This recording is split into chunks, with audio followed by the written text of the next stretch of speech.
అమ్మాయిలో కావచ్చు, మహిళల్లో కావచ్చు. పీరియడ్స్ అప్పుడు టాబ్లెట్ టేస్ట్ ఉంటే ప్రాబ్లం అయితే హెల్త్ కు మంచిది కాదు. అది పీసీఓఎస్ అనేటువంటి కొన్ని లక్షణాలు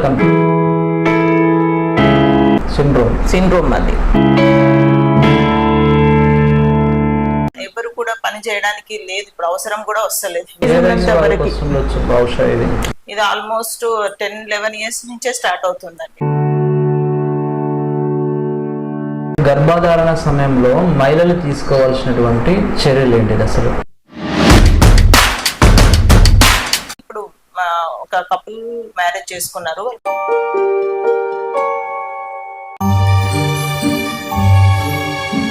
అంటే స్కూల్ 10th క్లాస్ అమ్మాయి, ఎవరు పసిగట్టలేకపోయారు, ఎవరు ఎక్స్పెక్ట్ చేయలేకపోయారు. అమ్మాయిలు జరిగినప్పుడు వాళ్ళు టాబ్లెట్స్ తీసుకుంటారు. ప్రాణాల మీదకి వచ్చే అవకాశం ఉంటుందా? ఉంటుందండి ఖచ్చితంగా. చాలా మంది మహిళలు ప్రెగ్నెంట్ తో ఉన్న వాళ్ళు కూడా అదే స్టాండర్డ్ గా గంటలుగా ఈ మొబైల్ చూస్తారు. ఇప్పుడు స్కాన్ అనేది చాలా ఎక్కువగా చేస్తున్నాం కదా, అది ఈజీగా ముందే తెలిసిపోతుంది.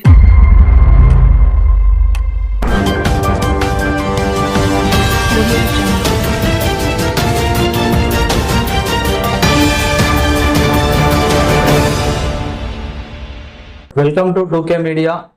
మనతో పాటు ఉన్నారు ప్రముఖ గైనకాలజీ వైద్యురాలు డాక్టర్ కట్టా జ్యోతి గారు. మరి స్త్రీల ఆరోగ్య సమస్యలపై తన యొక్క సలహాలను, సూచనలు, వాటికి గల కారణాలను వివరించడానికి మన ఛానల్కు రావడం జరిగింది. మరి వారికి ప్రత్యేకమైనటువంటి ధన్యవాదాలు. ఇప్పుడు మహిళలకు సంబంధించినటువంటి గైనకాలజీ అంటే ఏంది? గైనకాలజీ అంటే నాన్ ప్రెగ్నెంట్ ఫీమేల్ ప్రాబ్లమ్స్ ఏవైతే ఉంటాయో అవన్నీ గైనకాలజీ వస్తాయండి. ఆబ్స్ట్రిక్స్ వచ్చేసి ఓన్లీ ప్రెగ్నెన్సీ రిలేటెడ్ ప్రాబ్లమ్స్ ఉంటుంది. ఇది రెండు కలిపి ఉన్న సబ్జెక్ట్ యాక్చువల్లీ, కానీ వాడుక భాష గైనకాలజిస్ట్ అంటే రెండింటికి కలిపి వాడేస్తుంటారు. Actually gynaecology is non pregnant female problems. Okay madam, మీ యొక్క ప్రస్థానం, మీ యొక్క నేపథ్యం ఎక్కడి నుంచి వచ్చారు, అసలు మీ యొక్క స్టడీ విద్యాభ్యాసం ఏంటిది, అవన్నీ కూడా మా యొక్క ఛానల్ కు వివరించగలరు? నేను పుట్టింది నల్గొండ జిల్లానే, అత్తారింది కూడా నల్గొండ జిల్లానే. నేను చదువుకుంది గవర్నమెంట్ స్కూల్స్, చిన్నప్పుడు సోషల్ వెల్ఫేర్ హాస్టల్లో కూడా చదువుకున్నాము.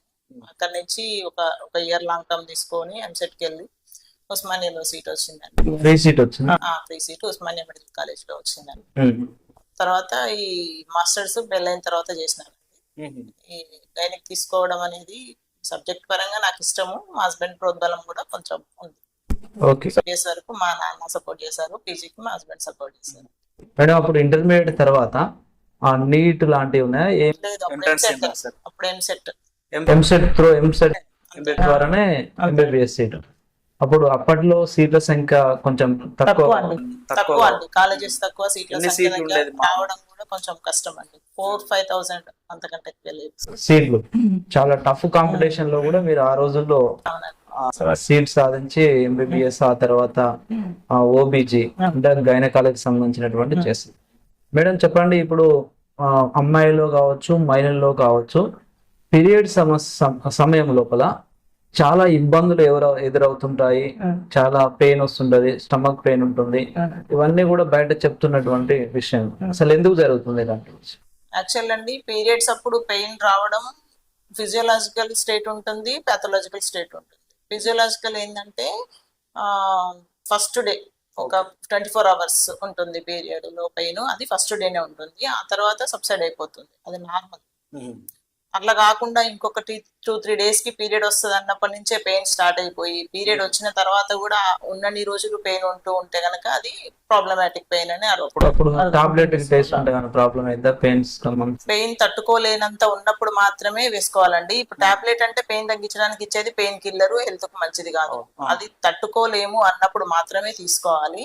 ఈ ఫిజియోలాజికల్ ఇప్పుడు పెథాలజికల్ గా వచ్చేది అంటే దానికి ఏదో పెథాలజీ ఉంది, దానికి డాక్టర్ కన్సల్ట్ అవుతే ట్రీట్మెంట్ అవుతుంది, అది తగ్గిపోతుంది. అయిపోతుంది. ఓకే. ఫిజియోలాజికల్ గా వచ్చేది మాత్రం వాళ్ళకు పిల్లలు పుట్టే వరకు ఉంటదండి, అందరికి ఉండదు, ఎవరో కొద్ది మందికి ఉంటది. దానికి ఇక పర్మనెంట్ ట్రీట్మెంట్ అంటే మనం సర్విక్స్ ని డైలేట్ చేసుకోవడం అంత రేంజ్ వరకే వెళ్ళాల్సి వస్తది. చాలా వరకు అయితే అంత అవసరం పడదు. సెల్ఫ్ లిమిటింగ్ భరించగలిగేంత పెయినే ఉంటది. మరీ ఎక్కువ ఉన్నప్పుడు ఇంకా చిన్న చిన్న పెయిన్ కిల్లర్స్ లాంటివి తీసుకోవాల్సి వస్తుంది. మేడం చెప్పండి, ఇప్పుడు పీసీఓడి పీసీఓఎస్ అనేటువంటి కొన్ని లక్షణాలు కనిపిస్తున్నాయి. వాటి యొక్క కారణాలు ఏంటి, వాటికి సంబంధించిన లక్షణాలు ఏంటి అసలు? ఓకే.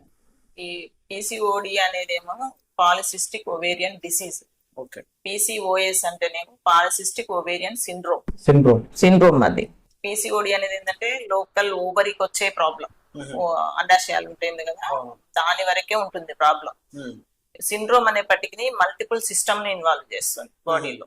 మెటబాలిక్ సిస్టమ్ ని ఇన్వాల్వ్ చేస్తుంది. ఇన్ఫర్టిలిటీ అయిపోతుంటారు వాళ్ళు, పీరియడ్స్ ఇరెగ్యులర్ అయిపోతుంటారు, అన్వాంటెడ్ హెయిర్, అన్వాంటెడ్ పింపుల్స్ అవన్నీ వస్తూ ఉంటాయి. అది సిండ్రోమ్. చాలా సిస్టమ్స్ ని ఇన్వాల్వ్ చేస్తుంది. ఒక్కోసారి కార్డియోవాస్కులర్ సిస్టమ్ ని, ఒబేసిటీ అయిపోయి అన్ని రకాల జబ్బులకి వాళ్ళు ప్రోన్ అయిపోతుంటారు అనమాట. డిసీజ్ వచ్చేటప్పటికి అది స్టార్టింగ్ స్టేజ్ అని చెప్పుకోవచ్చు. ఈ డిసీజే తర్వాత సిండ్రోమ్ లాగా మారిపోతుంటది కూడా, దాన్ని అవాయిడ్ చేసుకోలేకపోతే. ఈ డిసీజ్ అనేది ఏంటి అంటే ఆండ్రోజన్ ఎన్విరాన్మెంట్ ఎక్కువైపోవడం వల్ల నీటి బుడగలు తయారైపోతాయి ఓవరీలో. మనకు ఎవ్రీ మంత్ ఒక ఆల్మోస్ట్ 10 ఫాలికల్స్ పెరుగుతూ ఉంటాయి, అంటే 10 eggs పెరుగుతూ ఉంటాయి. అందులో ఒక్క ఎగ్ మాత్రమే డామినేట్ చేసుకొని ఒక్క ఎగ్ మాత్రమే ఫుల్ ఫ్లెడ్జ్డ్ గా పెరిగి రిలీజ్ అవ్వు ప్రెగ్నెంట్ అవ్వడానికి అవకాశంగా ఉంటుంది. మిగతా ఎగ్స్ అన్ని కూడా ఎట్రిషియా కిందికి వెళ్ళిపోతాయి. ఒక హాఫ్ లెవెల్ వరకు డెవలప్ అయ్యి తర్వాత ఎట్రిషియా కిందికి వెళ్ళిపోతాయి. ఈ పీసీఓడీలో ఏమైతుందంటే ఎగ్స్ ఎట్రిషియా అవ్వకుండా అన్ని వాటర్ బొడిగల్ లాగా తయారైపోతాయి. సో ఓవరీ అంతా కూడా వాటర్ బొడిగలు, చిన్న చిన్న వాటర్ బొడిగలతోటి ఉండిపోతుంటది. దాన్ని డిసీజ్ అంటాం అనమాట. దీనికి ప్రధాన కారణం వచ్చేసి ఈ sedentary life style, artificial food బాగా తినడము, ఫాస్ట్ ఫుడ్ ఎక్కువ తినడం, నేచురల్ ఫుడ్ తక్కువ తినడం. ఎవరు కూడా పని చేయడానికి లేదు, అవసరం కూడా వస్తలేదు. Sedentary life style, fast food, బయట నుంచి బండ మీద నుంచి కొన్ని మనం వాంటెడ్ గా తినేది, కొన్ని మనం ఎంత నిరోధించాలనుకున్నా నిరోధించలేము. ఎందుకంటే మనం తింటున్న ప్రతి ఫుడ్ కూడా ఈ రోజుల్లో అంతా కల్టివేట్ చేసుకొని తింటున్న ఫుడ్. న్యాచురల్ గా అప్పట్లాంటి వ్యవసాయ పద్ధతులు కానీ అవి లేవు. ప్రతిదాన్ని కెమికల్స్ తోటి పండించుకుంటున్నాం. కొంత వరకు మనం ఎంత అవాయిడ్ చేయగలుగుతామో అంత అవాయిడ్ చేసుకుంటే మంచిది. అండ్ మూమెంట్ అది చూడగానే కంగారు పడాల్సిన అవసరం కూడా లేదు. ఇప్పుడు యంగ్ పిల్లలందరికీ కామన్ అయిపోతుంది థైరాయిడ్ ను పీసీఓడి అనేది బాగా కలిసి ఎక్కువ చేస్తున్నారు పేషెంట్స్. దానివల్ల పీరియడ్ ఇరెగ్యులర్ అయిపోతుంది. అది ఇది ఆల్మోస్ట్ 10-11 years నుంచే స్టార్ట్ అవుతుందండి.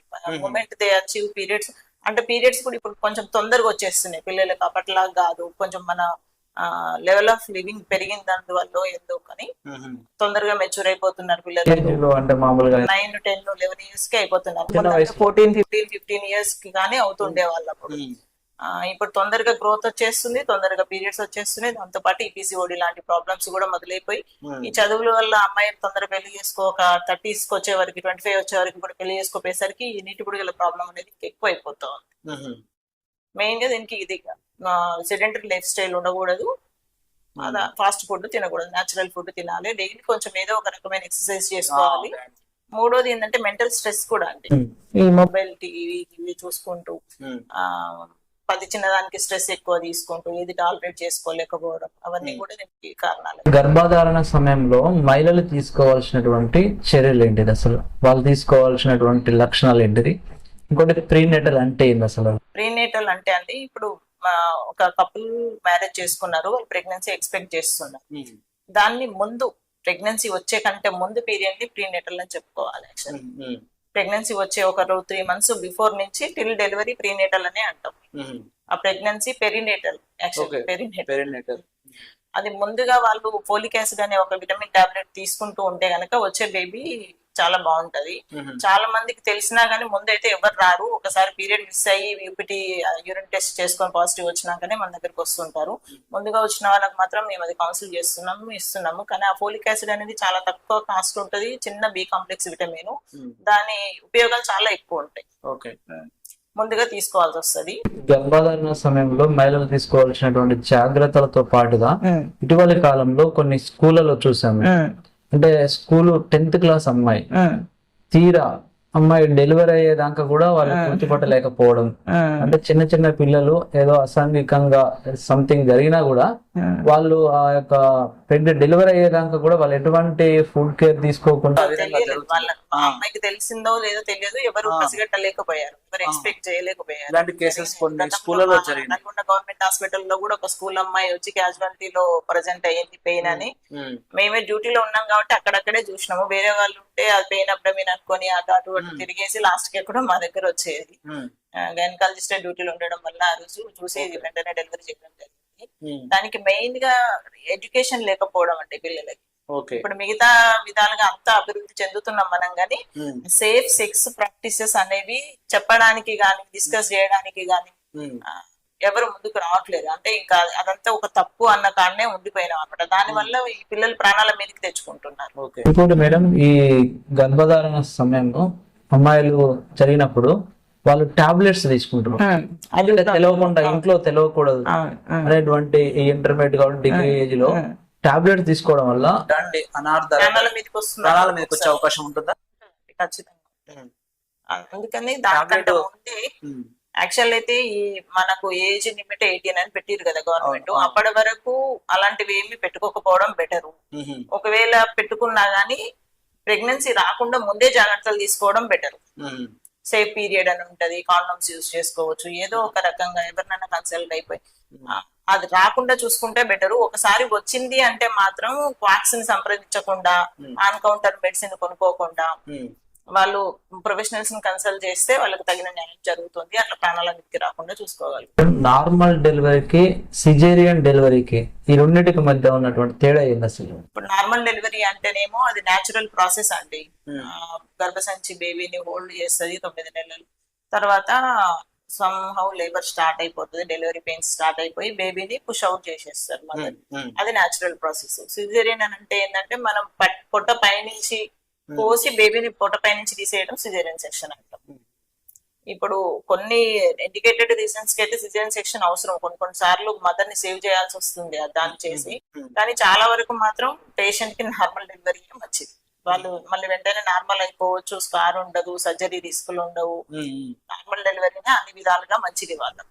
అంటే కొంతమంది ఏమైందంటే ఈ నార్మల్ డెలివరీ చేసే టైంలో బేబీ కూడా చనిపోతుంటుంటారు. అదే మానిటరింగ్ అండి. హాస్పిటల్లో చాలా జరుగుతున్నాయి. మానిటరింగ్ అనేది ముఖ్యం. ఈ బేబీ డెలివర్ అవ్వగలదా లేదా అనేది ఫస్ట్ ముందు అంచనా వేసుకోవాలి. అవుతుంది అనిపించినా గానీ ఆ డెలివరీ ఆల్మోస్ట్ ఒక 24 hours పడుతుందండి, 1 day పడుతుంది. ఆ 1 day పడినప్పుడు పేషెంట్ వెయిట్ చేయాలి, డాక్టర్ కూడా ఓపిక్ గా చూడాలి. డాక్టర్ ఒకటే కాదు, మొత్తం అది సిస్టమ్ అంతా కూడా కరెక్ట్ చూడాలి, మెషిన్స్ పెట్టాలి, వీటిలాంటి వినాలి, అన్ని చేస్తూ ఉండాలి. ఒకవేళ లాస్ట్ మూమెంట్ లో కూడా ఏమైనా ప్రాబ్లం అనిపించినా గానీ సెక్షన్ చేసుకునే ఆపరేషన్ చేసుకునే ఫెసిలిటీ అయితే ఉంది మనకి. దానికి ప్రధాన కారణం ఏంటంటే మానిటరింగ్, క్లోజ్ మానిటరింగ్ చేయాలి మదర్ ని, బేబీ. ఎప్పుడైనా ప్రాబ్లం అనిపిస్తుంది అంటే వెంటనే తీసుకెళ్లిపోయి ఆపరేషన్ చేస్తే అంతవరకు రాదు. మేడం, మీరు మీ యొక్క ఈ వైద్య వృత్తిలో ఎన్ని సంవత్సరాల సర్వీస్ నుంచి చేస్తున్నారు? ఎటువంటి కేసెస్ ని మీరు చేసింగ్ చేశారు? పీజీ 2012 లో పాస్ అయిపోయినా, మాస్టర్ డిగ్రీ. గవర్నమెంట్ సర్వీస్ లోకి 2014 లో వచ్చిన. ఇప్పుడు 11 years సర్వీస్ అయిపోయింది గవర్నమెంట్ లో నాది. పోస్ట్ పీజీ అంటే 15 years అవుతుంది ఆల్మోస్ట్. అన్ని కేసెస్ చూసినామండి దాదాపు. ఇంకా మనం స్పెషల్ గా గుర్తు పెట్టుకున్న కేసెస్ అంటే నా పీజీ పీరియడ్ లో ఒక ప్లసెంటా ప్రీవియా అనే కేసు చూసినానండి. అదేంటంటే మాయ కిందికి అతుక్కుంటది, బేబీ తల కంటే ముందు మాయ వచ్చేసి అతుక్కుంటది అనమాట. సెంట్రల్ ప్లసెంటా ప్రీవియా అంటారు. ఆ కేసు ఎంత బతికించాలని ట్రై చేసినా గానీ ఆ కేసుని మేము లాస్ అయిపోయినామండి. అంటే మేము చదువుకుంటున్నాం అప్పుడు. ఉమ్మనీరు తాగడం ఇదంతా కాదు, దానికి బ్లీడింగ్ రీజన్ మాయ. ఇప్పుడు బేబీ తల కంటే ముందు మాయ ఉంటుంది కదా, బేబీ డెలివరీ కావాలంటే ఫస్ట్ మాయ తీసేయాలి, మాయ విడిపోవాలి. అది విడిపోతే బేబీకి ఆక్సిజన్ సప్లై ఉండదు కదా, మాయనే కదా కనెక్షన్ మదర్ కి బేబీకి. అది పోతుంది కాబట్టి బేబీకి ప్రాబ్లం అవుతుంది. బేబీ యాక్చువల్లీ అక్కడ సేవ్ అయ్యింది, ఆపరేషన్ చేసి తీసేసినారు, కానీ మదర్ కి బ్లీడింగ్ కంట్రోల్ కాదు.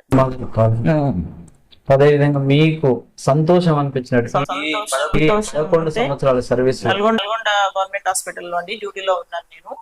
పేషెంట్ కి బీపీ ఉంది, ఆమె ఓపీలో చూసి ఆమె యాక్చువల్లీ రెగ్యులర్ విజిట్ కి వచ్చిందండి. ఓపీలో చూసి కాళ్ళవాపులు ఉండే బీపీ ఎక్కువ వస్తుంది అనేసి మేము చెప్పి అడ్మిట్ చేయించేసుకున్నాం పేషెంట్ ని. అడ్మిట్ అయ్యి పేషెంట్ పైన వార్డ్ లో జనరల్ వార్డ్ లోకి వెళ్ళిపోయి ఉన్నది. మధ్యలో ఇట్లా ఆయాసం వస్తుంది అనేసి కిందికి వచ్చింది. ఆయాసం వస్తుందని కిందికి వచ్చింది. మూమెంట్ మీద పడుకోబెట్టి అన్ని చూస్తునే లోపే ఆమె పల్మనరీ ఎడిమా అన్కాన్షియస్ అయిపోయి కొలాప్స్ అయిపోయింది పేషెంట్. ఆల్మోస్ట్ హార్ట్ బీట్ ఆగిపోయింది, అన్ని దిక్లేదు అన్నట్టుగానే ఉంది. పేషెంట్ పైనుంచి కిందికి రాగానే నేను అనస్థిటిస్ట్ కు ఫోన్ చేసి పిలిపించుకున్నానండి. ఆమె ఎట్లా కొలాప్స్ అవుతుందని నాకు డౌట్ వచ్చింది. అనస్థిటిస్ట్ పేషెంట్ కొలాప్స్ అయ్యే టైంకి నాకు చేతిలో వచ్చారు. వెంటనే ఇంట్యూబేషన్ చేసేసి సిపిఆర్ చేసినామండి. ఆ పేషెంట్ హార్ట్ బీట్ ఆగిపోయిన తర్వాత పేషెంట్ బతికింది. తర్వాత ఈ ప్రాసెస్ అంతా మాకు ఒక 30-40 minutes పట్టింది పేషెంట్ ని రివైవ్ చేయడానికి. ఇంజెక్షన్స్ ఇస్తూ చెస్ట్ మీద సిపిఆర్ చేస్తూ అవన్నీ చేసిన 40 minutes పట్టింది. ఇవన్నీ అయ్యి పేషెంట్ ఓకే అని మేము రిలాక్స్ అయినాక అప్పుడు బేబీ ఎలా ఉందా చూద్దాం అనేసి బేబీని చూస్తే బేబీ హార్ట్ బీట్ మంచిగా ఉంది. అది ఇంకెక్కువ సంతోషం అయిందండి. ఇంకా వెంటనే తీసుకెళ్లి ఆపరేషన్ చేసేసి బేబీని తీసినాము.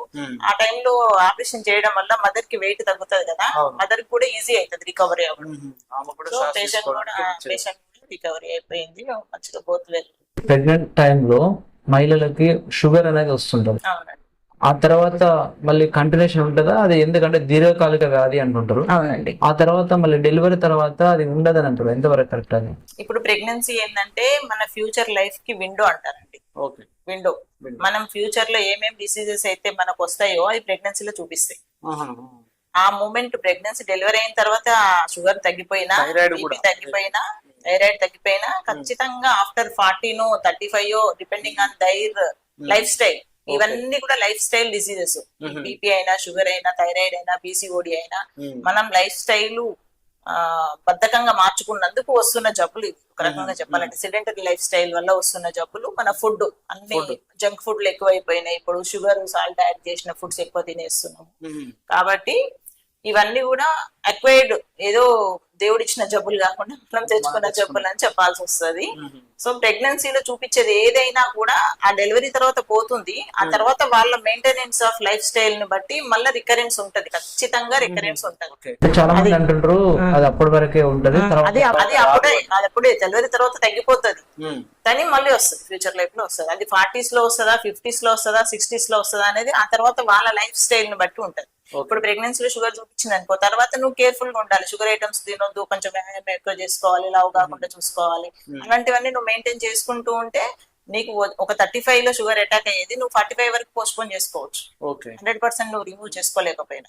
మేడం ఇప్పుడు ఒక భార్య భర్తల్లో ఒకరికి షుగర్ ఉంది, ఇంకొకరికి లేదు. వాళ్ళిద్దరు సంతానం వచ్చినటువంటి బేబీకి షుగర్ అనేటువంటిది వచ్చే అవకాశం ఉంటుందా? అది అంటే ఇప్పుడు మదర్ నుంచి డైరెక్ట్ ట్రాన్స్ఫర్ అయితే కాదు, అది అంటుకోదైతే అంటుకోదు. ఇప్పుడు హెచ్ఐవి అలాంటి జబ్బులు లాగా మదర్ కో ఫాదర్ కో ఉంటే అది అంటుకొని అయితే అంటుకోదు. కానీ వాళ్ళ సపోజ్ ఫాదర్ కు ఉంది అనుకుంటే అది ఆయనకు జెనెటిక్ గా వచ్చినది అనుకో. చాలా రకాల రీజన్స్ ఉంటాయి ఇప్పుడు షుగర్ రావడానికి. జెనెటిక్ గా రీజన్ అయి ఉంటే గనక బేబీ కొంచెం రిస్క్ ఉంటది. బేబీకి ఎప్పుడు ఆ బేబీ 40s లోకి వెళ్ళినప్పుడు రిస్క్, పుట్టగానే రిస్క్ చాలా తక్కువ. ఈయనకు లేట్ గా వచ్చిన షుగర్ జెనెటిక్ గా వచ్చింది అనుకో, ఆయన ఎంత మంచి మెయింటైన్ చేసుకున్న వ్యక్తి అయినా కానీ అది అవాయిడ్ చేయలేము. జెనెటిక్ గా కొంచెం ప్రిడిస్పోషన్ ఉంటది కానీ డైరెక్ట్ ట్రాన్స్ఫర్ అయితే ఉండదు. రొమ్ము క్యాన్సర్, గర్భాశయ క్యాన్సర్ అసలు ఎందుకు వాటికి వస్తుంటాయి? గర్భాశయ క్యాన్సర్ లో వచ్చేసి గర్భాశయ ముఖద్వారం, యాక్చువల్లీ గర్భాశయానికన్నా ముఖద్వార క్యాన్సర్లు ఎక్కువ కామన్ అండి మన ఇండియాలో. దానికి రీజన్ వచ్చేసి ఎర్లీగా పెద్ద మనిషి అయిపోవడం, పిల్లలు తొందరగా మ్యారేజ్ చేసేయడం, ఎక్కువ రోజులు భర్తతో వాళ్ళు సంసార జీవితాన్ని గడపడం, అన్ప్రొటెక్టెడ్ అని అంటారు. వైరల్ ఇన్ఫెక్షన్స్ వాళ్ళకి తెలుసో తెలియకుండా చిన్న ఏజ్ లో అప్పుడే చైల్డ్ బర్త్ అవ్వడము, అలాంటి రీజన్స్ వల్ల ఇన్ఫెక్షన్స్ తోటి హెచ్పివి వైరస్ ప్రధాన కారణం సర్వైకల్ క్యాన్సర్ కి. అందుకని ఇప్పుడు హెచ్పివి వ్యాక్సిన్ అనేది ఎక్కువ ప్రమోట్ చేస్తున్నారు. అది యంగ్ ఏజ్ లో before they commit for marriage, marriage కూడా సెక్సువల్ ఇంటర్ కోర్స్ అని చెప్పాలి. 13 years 9 years కి మనం ఇచ్చేస్తున్నాం ఇప్పుడు హెచ్పివి వ్యాక్సిన్. దానివల్ల ఏమవుతుందంటే ఒకవేళ ఇన్ఫెక్షన్ వచ్చినా గానీ క్యాన్సర్ దాకా పోకుండా ఉంటారు. రొమ్ము క్యాన్సర్ వచ్చేసి డిఫరెంట్ రీజన్స్ అండి. వాళ్ళు ఒకవేళ సరిగ్గా పాలు ఇవ్వలేకపోతే, పిల్లలను పుట్టవని వాళ్ళు పుట్టినా గానీ పాలు రాక ఫెయిల్ అయిపోయినాయి, లాక్టేషన్ ఫెయిల్ అయిపోయిందని చెప్పి ఇవ్వరు, డబ్బా పాలు పట్టిస్తుంటారు. కొంతమంది ఏమన్నా వర్క్ రీత్యా ఇవ్వలేని పరిస్థితి ఉంటుంది పిల్లలకి. అలాంటి వాళ్ళకి కొంచెం ఎక్కువ రిస్క్ బ్రెస్ట్ క్యాన్సర్ అనేది. ఇప్పుడు డెలివరీ తర్వాత బేబీకి తల్లి పాలు ఇవ్వట్లేదు, కొంతమంది డబ్బా పాలు పెడుతున్నారు. అదే ఇవ్వచ్చా ఇవ్వకూడదు? ఇవ్వాలండి, కంపల్సరీ ఇవ్వాలి. ఫస్ట్ చాలా మంది ఈ పొరపాటు చేస్తున్నారు. ఇప్పుడైతే తగ్గిందండి, మేము చూస్తున్నాం కదా పేషెంట్స్ ని. అప్పుడు ఆ అమ్మమ్మలు నాన్నమ్మలు అసలు ఇవ్వనివ్వకుండా బయట గా పాలు కనపడే వరకు ఇవ్వనివ్వకుండా తీసేయడము, బేబీ నోట్లో అది ఇది వేయడము, వేరే పాలు పట్టించడం అట్లా చేస్తారు. ఇప్పుడైతే అది చాలా వరకు తగ్గిపోయింది. మేమైతే ఆల్మోస్ట్ డెలివరీ చేసిన వెంటనే బ్రెస్ట్ కి పెట్టేస్తున్నాం బేబీని, వెంటనే సక్ చేపిస్తున్నాము. అది కొలెస్ట్రాల్ అంటారండి, చాలా హెల్తీ బేబీకి. అది మొత్తం బేబీ ఇమ్యూనిటీని ఇంప్రూవ్ చేసేస్తుంది అనమాట. ఫస్ట్ వచ్చే కొలెస్ట్రాల్ ఖచ్చితంగా తాగిపించాలి బేబీకి. మేడం, ఇటీవలి కాలంలో మొబైల్ వాడకం అనేది చాలా పెరిగిపోయింది. చాలా మంది మహిళలు ప్రెగ్నెంట్ తో ఉన్న వాళ్ళు కూడా అదే స్టాండర్డ్ గా గంటలుగా ఈ మొబైల్ చూస్తారు. అటువంటి వాళ్ళకి ఎలాంటి సమస్యలు ఎదురయ్యే అవకాశం ఉంది? మొబైల్ అనేది అసలు చూడకూడదండి, ఎవరైనా గానీ చూడకూడదు. దానితో ఎంతవరకు అవసరమో అంతవరకే మనం ఉపయోగించుకోవాలి. గంటల తరబడి మొబైల్ చూసుకుంటూ కూర్చుంటే ఫస్ట్ ఐస్ మీద ఎఫెక్ట్ పడుతుందండి. తర్వాత రేడియేషన్ డ్యామేజ్ అనేది స్లోగా వస్తుంటది. ఈ పిల్లలకి ఇప్పుడు ఏం చేస్తున్నారంటే చిన్న పుట్టిన పిల్లలకు కూడా ఫోన్ ఇచ్చేసి ఫుడ్ తినిపిస్తున్నారు, వాళ్ళతో వెనకాల పరిగెత్తలేక. ఇది చెప్పాను కదా ఇందాక, సిడెంటరీ లైఫ్ స్టైల్స్ అన్నమాట. దానికి మొబైల్ అనేది ఒక పెద్ద పెనుభూతం లాగా తయారైపోయిందని చెప్పాలి. ప్రతి ఒక్కరు, ఆడవాళ్ళు మగవారు, ప్రెగ్నెంట్, చిన్న పిల్లలని తేడా లేకుండా ప్రతి ఒక్కరు మొబైల్ చూసి కొత్తగా సమస్యలు అనేది ఎక్కువ అయిపోతున్నాయి. అప్పుడు లేనన్ని జబ్బులు ఇప్పుడు ఎందుకు వస్తున్నాయి? థైరాయిడ్లు గానీ, డయాబెటీస్లు గానీ, ఒబేసిటీలు గానీ, చిన్న చిన్న పిల్లలు కూడా లావ్ అయిపోవడం, చిన్న ఏజ్ లోనే అన్ని జబ్బులు రావడము, కళ్ళు ప్రతి ఒక్కరికి స్పెట్స్. ఇప్పుడు స్పెట్స్ లేని పిల్లలు అంటూ లేరు మనం స్కూల్స్ లోకి వెళ్తే. ఇవన్నిటికి కూడా మొబైల్ అనేది పెద్ద రీజన్ అండి. మగవాళ్ళలో అయితే ఇంకా ఇది కొంతవరకు ఇన్ఫర్టిలిటీ, స్పర్మ్ కౌంట్ తగ్గడానికి కూడా రీజన్ అవుతుంది. కాబట్టి ఎంత తక్కువ టైం మనం మొబైల్ కి కేటాయిస్తే అంత బెటర్. ఏదైనా మనం స్క్రీన్ చూసేటప్పుడు 6 మీటర్స్ డిస్టెన్స్ ఖచ్చితంగా ఉండాలి. మొబైల్ మనం ఒక అడుగు కన్నా తక్కువ దూరంలో చూస్తాం, అది ఖచ్చితంగా ఎఫెక్ట్ ఉంటది. టీవీ కొంచెం సేఫ్, ఏమైనా చూడాలనుకుంటే మొబైల్ మీద ఏమైనా ఉంటే టీవీ కనెక్ట్ చేసుకొని చూడడం బెటర్, మొబైల్ లో చూడకుండా. అది కూడా చాలా తక్కువ సేపు, ఏదో ఒక 2 అవర్స్ 1 అవర్ అట్లా చూసుకుంటే బాగుంటుంది. ప్రెగ్నెంట్ వాళ్ళు కూడా ఎక్కువ స్టాండర్డ్ గా చూస్తున్నారు, వాళ్ళకి మెయిన్ ప్రాబ్లం ఏమిటంది అసలు? ప్రెగ్నెంట్ వాళ్ళకి కూడా సేమ్ అండి, అవే ఉంటాయి.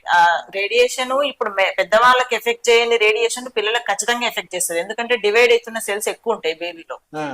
డైరెక్ట్ ఐ స్ట్రెయిన్, కాసేపు కదలకుండా కూర్చుంటారు. దానివల్ల లిగమెంట్స్, పెల్విక్ లిగమెంట్స్ గానీ, బాడీ మూవ్మెంట్స్ గానీ ఏం పెద్దగా ఎక్సర్సైజెస్ లాంటివి ఉండదు. కాబట్టి వాళ్ళు 9 నెలలు దాటి డేట్ అయిపోతుంటే కూడా మొక్కులు రావట్లేదు ఇప్పుడు జనాలకి. ఆ సిడెంటరీ లైఫ్ స్టైల్ అనేది అట్లా పోయి ఆ పెల్విక్ మజిల్స్ కి అసలు ఎక్సర్సైజ్ లేకుండా, ఒకవేళ నొప్పులు పొరపాటున వచ్చినా లేదా మేమేమన్నా నొప్పులకు టాబ్లెట్స్ ఇచ్చినా గానీ వాళ్ళు తట్టుకోలేని పరిస్థితి. చిన్న పెయిన్ కి కూడా టాలరేట్ చేస్తలేరు. ఆ పెల్విక్ లిగమెంట్స్ గానీ, ఆ మజిల్స్ గానీ కోఆపరేట్ చేస్తలేవు వాళ్ళకి నార్మల్. దీని వల్ల చాలా మొబైల్ దూరం పెడితే కొన్ని రోగాలను కూడా తీసుకోవచ్చు. అవునండి, 7 months లో కూడా డెలివరీ అయ్యేటువంటి అవకాశం ఉంటుంది. అది 7 months గానీ 9. కొంతమందికి గర్భసంచి వీక్ ఉంటదండి, వీక్ ఉంటే అట్లా డెలివరీ అయిపోతుంటారు. అది పెయిన్లెస్ డెలివరీ. పెయిన్ తో డెలివరీ అవుతున్న వాళ్ళకి ఇన్ఫెక్షన్స్, ఎక్కువ స్ట్రెయిన్యూస్ వర్క్స్, వెయిట్ లిఫ్ట్ చేయడాలు, ఇంట్లో బకెట్లు లాగడాలు, పొలం పనులలో కొంతమంది బకెట్లు లాగుతుంటారు, అనవసరమైన ప్రయాణాలు, అదే పనిగా తిరగడము, లాంగ్ జర్నీస్ చేసుకోవడము, అలాంటివి రీజన్ అవుతుంటాయండి. అవన్నీ కూడా మనం రెగ్యులర్ విజిట్స్ కి వస్తుంటే గనక మనం చూసుకొని అట్లా పోకుండా చేసుకోవచ్చు. ప్రెగ్నెంట్ వాళ్ళు తినేటువంటి ఫుడ్ ఏమి ఉంటుంది అసలు? నాన్ వెజ్ తినొచ్చా, వెజ్ తినొచ్చా, లేదా ఎలాంటి పదార్థాలు తినాలి వాళ్ళు? ఫ్రూట్ తినొచ్చు అండి, ఫ్రూట్స్, వెజిటేబుల్స్ అయితే అన్ని తినొచ్చు. పాలు, పండ్లు, గుడ్డు ఎంత తిన్నా ఎక్కువ కావు ఎవరికైనా గానీ, ప్రెగ్నెంట్ అనే కదా ఎవరికైనా గానీ సేఫ్. ఆకుకూరలు సేఫ్, లైట్ వెయిట్ ఉంటాయి, మంచి విటమిన్స్, మినరల్స్ ఎక్కువ వస్తాయి ఆకుకూరలలో. నాన్ వెజ్ మాంసం 1 or 2 ఓకే అండి వీక్లీ. ఎగ్ డైలీ తినాలి, బాయిల్డ్ ఎగ్, ఆమ్లెట్స్ తినొద్దు. బాయిల్డ్ ఎగ్ డైలీ తినాలి pregnant women. 1 or 2 non veg okay. అదే పనిగా నాన్ వెజ్ తింటే కూడా మంచిది కాదు, దాంట్లో మెయిన్ గా ఫ్యాట్స్ ఎక్కువ వస్తాయి. తర్వాత ఈ మసాలాలు వేస్తారు కదా, దానివల్ల గ్యాస్ట్రైటిస్, ఈ పెయిన్ ఆ పెయిన్ కన్ఫ్యూజ్ అవ్వడం, పెయిన్ అనుకుంటూ తిరగడం పేషెంట్, ఇవన్నీ జరుగుతుంటాయి. సో అట్లా మసాలాలు వేయాల్సిన కూరలు ఎంత తగ్గించుకుంటే అంత మంచిది. యాజ్ సచ్ ఇప్పుడు బక్కగా ఉన్న పేషెంట్ కు కొంచెం ఎక్కువనే తినమని చెప్తాం, అందులో ప్రోటీన్ కూడా ఎక్కువ ఉంటది, ఫ్యాట్ తో పాటు ప్రోటీన్ కూడా ఎక్కువ ఉంటది. కానీ అదే పనిగా ఎక్కువ సార్లు తింటే కూడా దాన్ని ఉట్టిగైతే వండాలి కదండి, మెయిన్ గా మసాలాలు తగ్గిస్తాం, కారం ఎక్కువ వేస్తాం, కాబట్టి వాటి వల్ల అనర్థాలు ఎక్కువ వస్తాయి. మేడం, మనకి చాలా మంది యువత, ఇప్పుడున్నటువంటి యువత డాక్టర్ వృత్తిలోకి రావాలనుకునేటువంటి వాళ్ళకి మీ అనుభవంలో మీరు ఇచ్చేటువంటి సలహా సూచనలు ఏంటి? డాక్టర్ వృత్తిలోకి రావాలి అంటే చాలా కమిట్మెంట్ అయితే ఉండాలండి, చాలా సాక్రిఫైస్ చేయాలి, బాగా చదవాలి. తర్వాత చదివిన తర్వాత కూడా మనం సపోజ్ ఇట్లా జాబ్ వచ్చి సెటిల్ అయిన తర్వాత కూడా ఏం కూల్గా ఉండదు లైఫ్, చాలా హెక్టిక్ జాబే ఉంటది. దానికి ఫిట్ అవుతామా లేదా అని ఫస్ట్ ఆలోచించుకొని రావాలి, లేదంటే వచ్చిన తర్వాత ఫ్రస్ట్రేషన్స్ పెరిగిపోతుంటాయి, లేదా న్యాయం చేయలేకపోతా ఉంటారు పేషెంట్స్ కి. అలా కాకుండా ఫుల్ కమిట్మెంట్ ఉంటేనే, హార్డ్ వర్క్ చేయగలము, ఫుల్ కమిట్మెంట్ ఉంటేనే ఉంటేనే వస్తే బాగుంటుంది. చాలా వరకు కోర్స్ అయిపోగానే ఏదో ఒక హాస్పిటల్ పెట్టేసి ఎక్కువ మొత్తంలో అంటే అర్జనే ధ్యేయంగా పనిచేసే వాళ్ళు కూడా ఉంటారు. అంటే ఇప్పుడు చదువులకు కూడా అలా పెట్టాల్సి వస్తుంది, వాళ్ళు అంత ఈజీగా వస్తలేవు కదా డాక్టర్ చదువులు. అప్పుడు పెట్టింది ఇక్కడ తీసేసుకున్నట్టుగా ఉంటుంది. యాక్చువల్లీ ఇప్పుడు ప్రైవేట్ హాస్పిటల్ పెట్టుకుంటే కూడా మనం చేయొచ్చు అండి, ఎంతో కొంచెం పెయిడ్ సర్వీస్ లాగా చేయొచ్చు, మరీ పేషెంట్స్ ని చేయకుండా పుణ్యానికి కూడా చేయకుండా పెయిడ్ సర్వీస్ లాగా చేయొచ్చు. ఆ సర్వీస్ ఓరియంటేషన్ అనేది గవర్నమెంట్ లోనే కాదు, ప్రైవేట్ లో కూడా చేయొచ్చు. ఓకే. ఇటీవలి కాలంలో మనకు హైదరాబాద్ మెడికల్ వాళ్ళు డిఎంహెచ్ఓ కావచ్చు కొన్ని కేసెస్ కూడా నకిలీ డాక్టర్లు అనేటువంటి ఆ కేసులు కూడా దాదాపు నల్గొండ జిల్లాలో 14 కేసులు బుక్ చేయడం జరిగింది. అవునండి. అసలు ఇది ఎట్లా చూడవచ్చు దాన్ని? ఈ నకిలీ డాక్టర్లు అనే వాళ్ళు అసలు డాక్టర్లు కాదు ఫస్ట్, అది మిస్నోమర్. అది జనాలలోకి ఎట్లా పోతుందంటే డాక్టర్సే కొంతమంది నకిలీగా ఉంటారా అన్న దానికి పోతుంది.